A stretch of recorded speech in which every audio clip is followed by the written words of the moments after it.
Hello everyone friends आज हम पढ़ेंगे हिंदी आलोचना। ठीक है, हिंदी आलोचना का उद्भव कैसे हुआ और हिंदी आलोचना का विकास कैसे हुआ, कौन कौन रचनाकार थे, कौन कौन सी रचनाएं उन्होंने की हैं। ठीक है, किस किस के माध्यम से हिंदी आलोचना का विकास हुआ उसको हम पूरे विस्तार से पढ़ेंगे। ठीक है, तो हिंदी आलोचना का उद्भव और विकास के अंदर हम सबसे पहले आलोचना का सामान्य परिचय पढ़ेंगे। उसके बाद आलोचना का विकास कैसे हुआ, तो भारतेंदु युग, द्विवेदी युग, शुक्ल युग और शुक्लोत्तर युग, इन सारे युगों के अंदर आलोचना का विकास कैसे हुआ उसको हम पूरी डिटेल से पढ़ेंगे। ठीक है फ्रेंड्स, तो आज का हम अपना टॉपिक है हिंदी आलोचना का उद्भव एवं विकास। फ्रेंड्स, वीडियो शुरू करने से पहले आपसे एक छोटी सी रिक्वेस्ट कि आपने अभी तक चैनल को सब्सक्राइब नहीं किया है तो प्लीज़ चैनल को सब्सक्राइब कर लीजिए। आपके एक सब्सक्राइब, एक लाइक और एक शेयर से हमें बहुत मोटिवेशन मिलता है कि हम आपके लिए ऐसे ही यूज़फुल एजुकेशनल वीडियोस लाते रहें। ठीक है फ्रेंड्स, तो शुरू करते हैं आलोचना का सामान्य परिचय। ठीक है, आलोचना का सामान्य परिचय। आलोचना शब्द लोच धातु से बना है। ठीक है फ्रेंड्स, आलोचना शब्द कौन सी धातु से बना है, तो लोच शब्द से बना है। ठीक है, लोच धातु से बना है। लोच का अर्थ है देखना। ठीक है फ्रेंड्स, लोच का अर्थ क्या होता है, देखना। ठीक है, लोचन का अर्थ होता है आँख और लोच का अर्थ क्या होता है, देखना। अतः किसी वस्तु या कृति की सम्यक व्याख्या, इसका मूल्यांकन आदि करना ही आलोचना है। ठीक है, किसी भी कृति या किसी वस्तु की सम्यक व्याख्या करना, यानी कि उसके अंदर क्या बुराइयां हैं, क्या उसके अंदर अच्छाइयां हैं, इन सब का मूल्यांकन करना ही आलोचना है। ठीक है, आलोचना के स्वरूप की ओर संकेत करते हुए डॉक्टर श्याम सुंदर दास ने लिखा है, यदि हम साहित्य को व्याख्या माने तो आलोचना को व्याख्या की व्याख्या मानेंगे। ठीक है, साहित्य को व्याख्या मान रहे हैं। ठीक है, साहित्य के अंदर व्याख्या होती है तो आलोचना को क्या मानेंगे, इस व्याख्या की भी और व्याख्या। ठीक है, व्याख्या की ही और व्याख्या को आलोचना कहा है। वो किसने कहा है, डॉक्टर श्याम सुंदर दास ने कहा है। ठीक है फ्रेंड्स,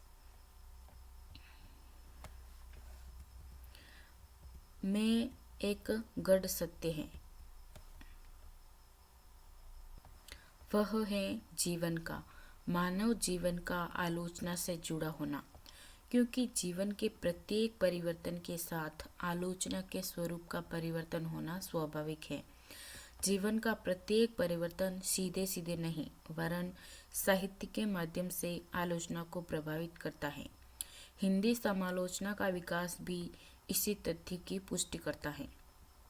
आलोचना का स्वरूप जो वर्तमान समय में है वह आकस्मिक घटना का परिणाम नहीं वरन उसे एक विकसित रूप प्रदान करने में पूर्व में लिखित आलोचनात्मक ग्रंथों का भी विशिष्ट योगदान है।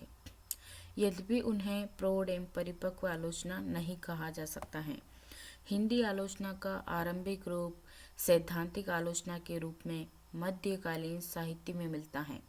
सूरदास की साहित्य लहरी, नंददास की रसमंजरी में नायिका भेद का प्रतिपादन संस्कृत के काव्यशास्त्रीय ग्रंथों के आधार पर हुआ, किंतु इनका लक्ष्य नायिका भेद निरूपण का न होकर अपने आराध्य कृष्ण की प्रेम लीलाओं में योगदान है। अकबर के कुछ दरबारी कवियों कर्णेश, रहीम, गोपा, भूपति आदि द्वारा भी काव्य विवेचना न होकर रसिकता का पोषण करना था। 17वीं शताब्दी के मध्य में केशवदास ने कवि प्रिया और रसिक प्रिया की रचना की है, जिनका उद्देश्य काव्य शास्त्रों के सामान्य नियमों एवं सिद्धांतों से परिचय कराना था। यद्यपि केशवदास के विवेचन में प्रौढ़ता न हो, किंतु यह उन्होंने विशुद्ध आचार्यत्व की दृष्टि से किया था। केशवदास की इसी चिंतन परंपरा का विकास परवर्ती युग के कवियों ने किया। इस प्रकार मध्यकाल में काव्यशास्त्रीय एवं अलंकार संबंधी ग्रंथों में समीक्षा के सिद्धांतों का प्रतिपादन मिलता है। इनका आधार संस्कृत काव्यशास्त्र है, जिनका ब्रज भाषा पद्य में अनुवाद कर देना ही इनका लक्ष्य रहा है। इनमें मौलिकता नहीं मिलती। दूसरे, इनमें विवेचन की प्रौढ़ता, गंभीरता या स्पष्टता का अभाव है। और तीसरे, इनमें गद्य का प्रयोग न होने के कारण ये समीक्षा के सच्चे स्वरूप को प्रस्तुत करने में असमर्थ हैं। वस्तुतः मध्यकालीन ग्रंथों का इतना ही महत्व है कि इनके द्वारा हमारा साहित्य शास्त्र संस्कृत काव्य शास्त्र के सामान्य नियमों से परिचित रह सका। संस्कृत काव्य शास्त्र की परंपरा अशुद्ध, अपूर्ण एवं अपरिपक्व रूप में प्रचलित रह सकी। इनकी एक और देन यह है कि इन ग्रंथों में विभिन्न अंगों के सरस उदाहरण भी भारी संख्या में उपलब्ध हो जाते हैं। इस दृष्टि से यह संस्कृत काव्य शास्त्र से भी आगे बढ़ जाते हैं। ठीक है फ्रेंड्स, ये था सामान्य परिचय आलोचना का। अब हम आलोचना का विकास पढ़ेंगे कि आलोचना का विकास किस तरह से हुआ। ठीक है, तो सबसे पहले हम भारतेंदु युग पढ़ेंगे। ठीक है, भारतेंदु नाम भारतेंदु हरिश्चंद्र जी के नाम पर पड़ा है। ठीक है, भारतेंदु युग आधुनिक हिंदी साहित्य के जन्मदाता एवं पोषक भारतेंदु हरिश्चंद्र ने हिंदी साहित्य के सभी अंगों का विकास किया था। ठीक है, अतः आलोचना साहित्य भी भारतेंदु हरिश्चंद्र की कलम से निकल कर आया। यदि संस्कृत के प्रथम आचार्य भरत मुनि ने नाट्य शास्त्र लिखा तो बाबू हरिश्चंद्र ने नाटक की रचना की। इसका प्रकाशन 1883 ईस्वी में हुआ। ठीक है, तो नाट्य शास्त्र की रचना किसने की? वो की है संस्कृत के प्रथम आचार्य भरत मुनि ने। अतः मूलतः भारतेंदु युग 19वीं शताब्दी से ही आलोचना का सूत्रपात मानना चाहिए। ठीक है, तो आलोचना की शुरुआत कब से हुई? वो हुई 19वीं शताब्दी से। ठीक है, 19वीं शताब्दी के अंदर ही भारतेंदु युग को हम पढ़ते हैं। ठीक है, तो 19वीं शताब्दी से ही आलोचना की शुरुआत हुई। भारतेंदु युग से पूर्व व्यावहारिक आलोचना की चेतना का प्राय अभाव ही था। संस्कृत में भी किसी कृति की पूर्ण आलोचना का रूप नहीं मिलता है। टीकाओं, सूक्तियों तथा लक्षण ग्रंथों में काव्य के कुछ अंशों की ही आलोचना मिलती थी। ठीक है, पूरे काव्यों की आलोचना नहीं मिलती थी, कुछ कुछ अंशों की आलोचना मिलती थी। रीति काल में मानस रहस्य में विस्तृत आलोचना है, किंतु उसमें भी शास्त्रीय और सैद्धांतिक निरूपण पर ही विशेष बल दिया गया है। आधुनिक आलोचना का बीजारोपण तो वास्तव में भारतेंदु युग से ही माना जाता है। इसका प्रमुख कारण यह है कि आलोचना की बुद्धि राजनीतिक चेतना और जनतांत्रिक प्रणाली से ही आती है और उसका आरंभ भारतेंदु युग में ही हुआ है। पाश्चात्य प्रभाव ने भी आलोचना के बीजारोपण की ओर तत्कालीन साहित्यकारों का ध्यान दिलाया। छापे खाने के विकास ने पुस्तकों और पत्र पत्रिकाओं को जनसाधारण तक पहुंचाने में सहायता पहुंचाई।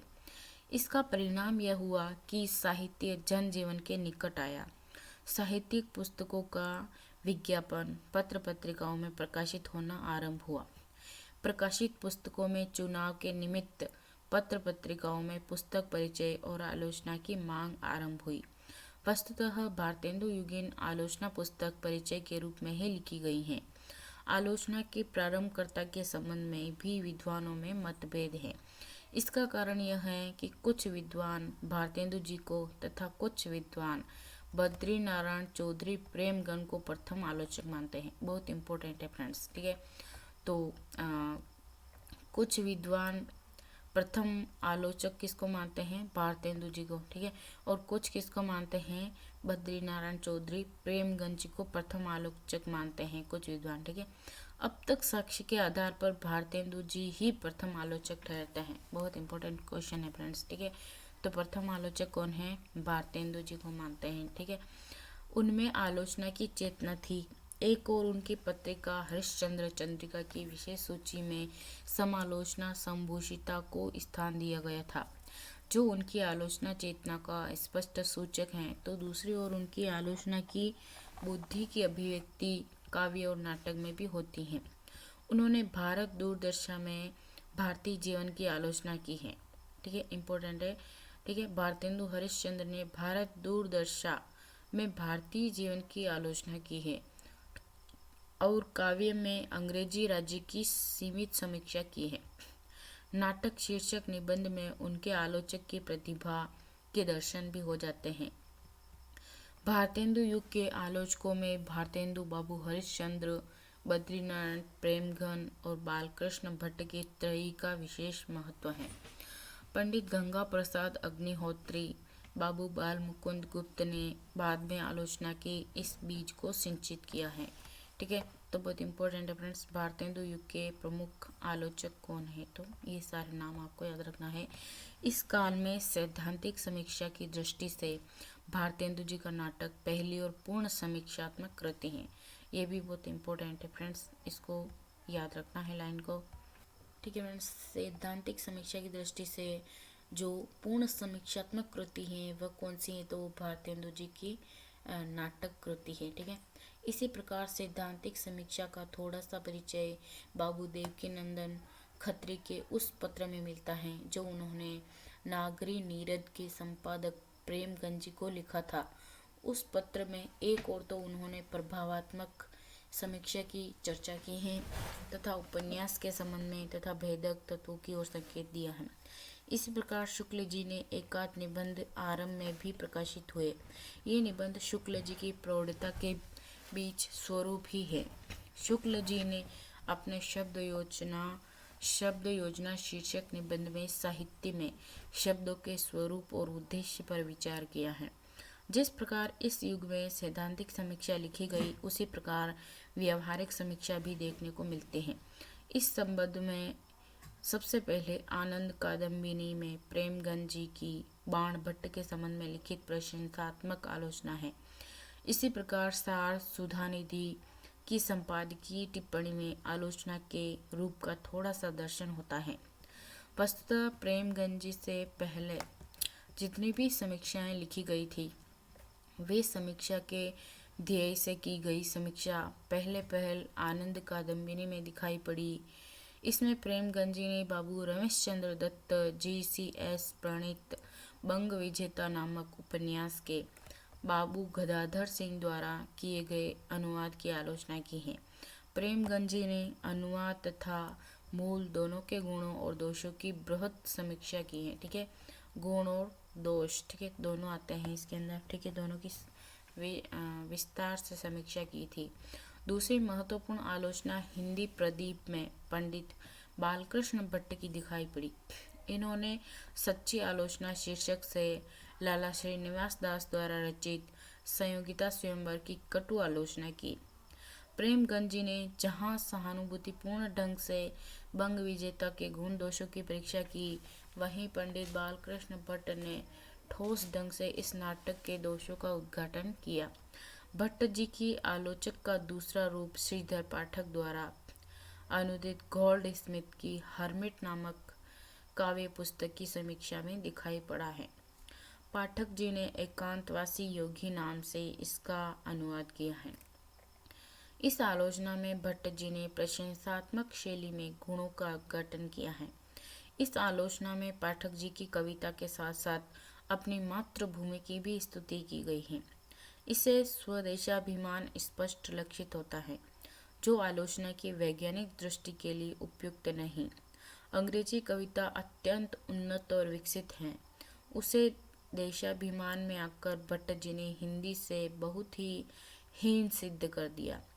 इस प्रकार भारतेंदु जी युग में लिखी गई आलोचना मूलतः गुणावगुण प्रवृत्ति से संपृक्त हैं, जिसे नागरी प्रचारणी सभा ने और अधिक गति प्रदान की। अरस्तु भारतेंदु काल की आलोचना बीजारोपण ही है, जिसका प्रतिफल हिंदी आलोचना का विशाल वटवृक्ष है। ठीक है फ्रेंड्स, आज के लिए बस इतना ही। अगले वीडियो के अंदर हम द्विवेदी युग, शुक्ल युग और शुक्लोत्तर युग को पढ़ेंगे। ठीक है, तो आज के लिए बस इतना ही।